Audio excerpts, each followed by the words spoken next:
asxaabta waxaa kusoo dhawaatiin muuqaalkan cajiibka oo aan ka hadli doono ka oo aan falaqeyn kooban ku sameyn doono isla markaasna waxaa soo bandhigi doona isla muuqaalkii oo soconaya iyo waxyaalaha macluumaadka arrimahaas ku saabsan oo idil barnaamijka tooska ayaan gudagali doonaa. tani waa dhacdooyinka dunida ka dhaca kuwa ugu cajiibsan mid ka mid ah. waxaan aragnay dhowr mar dad badan oo la leeyahay waxay raaceen sheega diyaaradda ama marwaxadda meesha matoorka agteeda ah sida oo aad u garan ogtihiin dhammaantiinba. rag badan ayaa jiray oo kamid ah cunug Soomaali ah oo sanadooyin ka hor dalka Mareykanka ka soo raacay baashaasi isla markaasna halkaasi ku tagay oo ay la yaabeen dhamaanba dadweynihii iyo rakaabkii saaraa diyaaradda iyo dhamaan security-ka diyaaradda iyo garoonka intaba ka oo ahayd dhacdooyin aad u cajiib badan. muuqaalkan ayaan haatan iisoo gudbinaynaa isla ninkan oo aad arkaysaan oo asna isla ah daayir kale oo booliiska wadan kamid ah wadamada Afrika ay ku qabteen asigoo ka soo baxay maaragtaa isla goobtaasi oo lagu magacaabo sheega diyaaradaha. waad u jeedaan in laga soo saaray goobtaasi asigoo isku qarinayay wuxuuna doonayay inuu u sii gudbo qaaradda Yurub oo dhamaan dadka dunida ku nool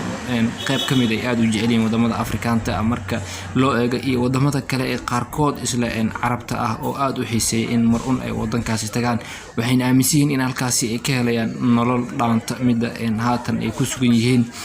Afrika oo ay isleeyihiin nolol kaleeto oo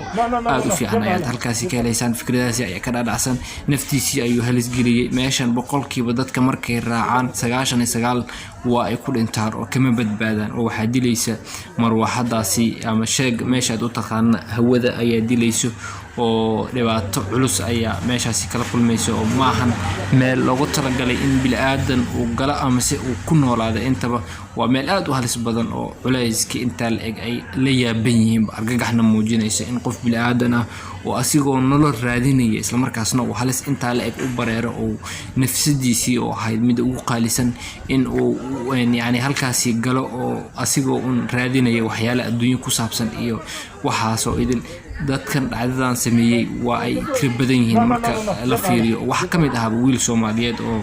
xaalad asiga nolol ma raadinaynin laakiin xirooyinka qaxootiga ayuu ka raacay diyaaradda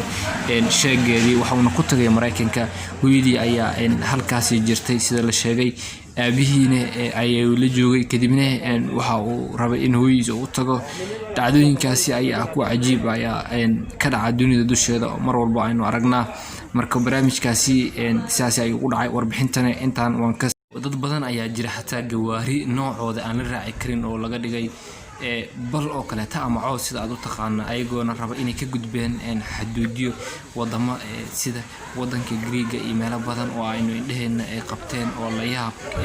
in ay gudbaan meel waxaad arkaysaa gaariga qaybtiisa dambe qaybta shidaalka loogu shubo sida aad u garan ogtihiin in ku dhawaad 10 ruux maalin laga soo saaray oo ay la yaabeen booliiskii qabtay ayagoo ragaasna gabi ahaantood ahaa rag safar ah ama muhaajiriin sida aad u taqaaniin ayagoona raba inay ka gudbaan ay ka talaabaan xadka wadankaasi oo ay u sii gudbaan isla wadan kaleeto oo ay ku tilmaameen inuu wadamada qaniga ama horumarsan ku kamidka ah ay rabeen laakiin halkaasi ayaa lagu kooda oo xabsiye loo dhaadhiciyay isla markaasna uu safarkoogii dheera oo ku hungoobay oo waxa loo taxaabay xabsiye. waxaa jira qaarkood badda Mediterranean-ka tahriibiyaal ugu gudbi rabay oo aad ugu dhibaatoobay oo halkaasi ku dhintay iyo waxyaalo badan ayaa jira dadweynaha qaar ay barnaamijyadaasi marka in laga ilaaliyo ayaa habboon oo dadweynuhu ay ka digtoonaadaan xaaladahaasi oo idin maadaama ay halis inta la eg ay dadku marayaan.